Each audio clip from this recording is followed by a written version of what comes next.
Let's talk about the optimal way to structure your wealth in retirement. So imagine that for 20 years, that's $1.2 million extra tax that this couple's paying than potentially these ones. So it's a really significant burden. Now, when we look in the future, we know primary residence sold within the first 2 years, unlikely to be capital gains tax.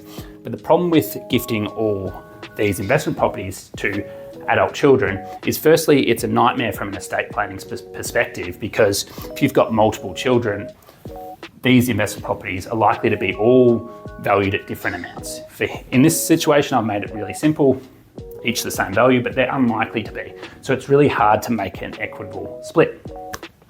Secondly, it's hard for the children to retain that asset because property has a lot more ongoing costs. So things like rates, land tax, tenant costs, all those sorts of things. So it's almost forcing the kids into selling that property straight away, and therefore incurring a significant capital gain, because again, it's not a liquid asset like these shares.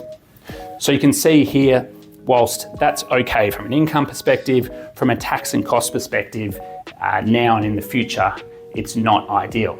So obviously with these scenarios, not everyone has $7.5 million to retire, but I think people would be quite surprised the amount of wealth that people that are retiring soon have actually accumulated, because most people have had compulsory super since the early 90s.